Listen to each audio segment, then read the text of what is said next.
আমাদের প্রায় ২০ লক্ষ টাকার জিনিসপত্র তারা ছিনিয়ে নিয়ে যায়।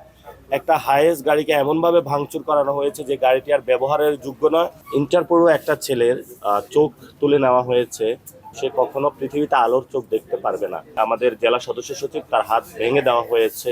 ট্রাক দিয়ে রাখছে তারা রাস্তার মধ্যে চাক্কা পাংচার করে। বালুর ট্রাক সরাইতে পারে না, কিন্তু আমরা ট্রাক সরাইতে সক্ষম হয়েছিলাম। পূর্ব নির্ধারিত কর্মসূচি অনুযায়ী আমাদের হবিগঞ্জে কর্মসূচি ছিল, একটা আজমিরিগঞ্জে এবং একটা পৌরসভাতে। দুই জায়গায় আমাদের দুজন প্রার্থী ছিল।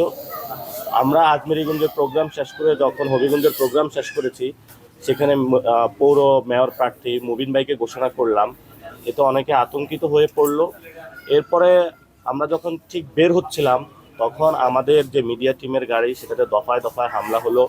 ড্রাইভারকে তারা এমন বেধড়ক প্রহার করেছে যেটা বাংলাদেশের ইতিহাসে ন্যক্কারজনক। ইন্টারপোরও একটা ছেলের চোখ তুলে নেওয়া হয়েছে। ডাক্তার আমাদেরকে জানিয়েছে আজকে তার অপারেশন, সে কখনো পৃথিবীতে আলোর চোখ দেখতে পারবে না। এবং সেখানে আমরা দেখেছি যিনি আমাদের জেলা সদস্য সচিব তার হাত ভেঙে দেওয়া হয়েছে। এরপরে আমরা বলেছি এই হামলার ন্যক্কারজনক হামলার প্রতিবাদে আমরা পরের দিন একটা বিক্ষোভ কর্মসূচি ডাকি।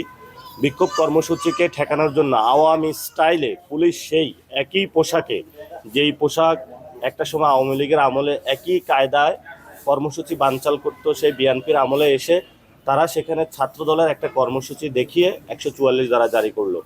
পুরা শহরের ছাত্রদল, যুবদল, রামদা, ঝাড়ু, হকি স্টিক নিয়ে ঘোরাফেরা করলো। কিন্তু আমরা যখন রওনা দিলাম মৌলভীবাজার থেকে, কারণ আমরা মৌলভীবাজারে স্টে করেছি, এই জন্য আমাদের মৌলভীবাজারও প্রোগ্রাম ছিল, সেই প্রোগ্রাম আমরা ক্যান্সেল করেছি। যাওয়ার পথে প্রথমেই মৌলভীবাজারের শেষ প্রান্তে আমরা 400 পুলিশের বাধার মুখে পড়ি।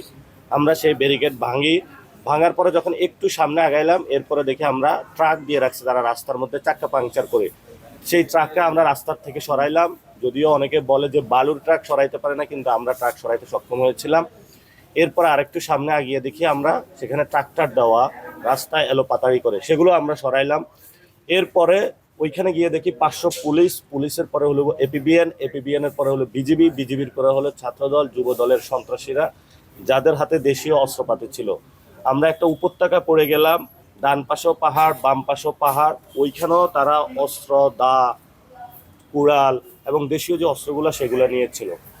এবং এরপরে আমরা সেখানে পুলিশের সাথে কথা বলি। কথা বলার পরে আমরা একটা স্থানীয় হবিগঞ্জের থানায় ফাঁড়িতে যাই। সেখানে হলো ছাত্রদল, যুব দলের লিখিতভাবে 11 জনের বিরুদ্ধে মামলা করি এবং অজ্ঞাত আসামি ছিল 100 জন। আমাদের প্রায় 20 লক্ষ টাকার জিনিসপত্র তারা ছিনিয়ে নিয়ে যায়। একটা হাইয়েস্ট গাড়িকে এমনভাবে ভাঙচুর করানো হয়েছে যে গাড়িটি আর ব্যবহারের যোগ্য নয়। নগদ 5 লাখ টাকা ছিল, সেই 5 লাখ টাকাও তারা ছিনিয়ে নিয়ে গিয়েছে।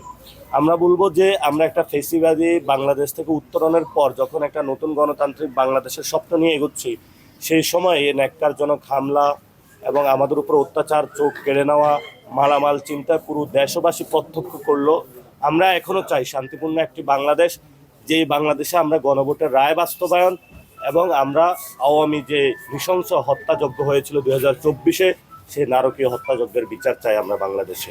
আমরা বাংলাদেশের মানুষকে আহ্বান জানাবো, ফেসিবাদী ব্যবস্থার বিরুদ্ধে রুখে দাঁড়ান, নতুন গণতান্ত্রিক বাংলাদেশের পক্ষে, এনসিপির পক্ষে সবাই ঐক্যবদ্ধ হয়ে দাঁড়ান।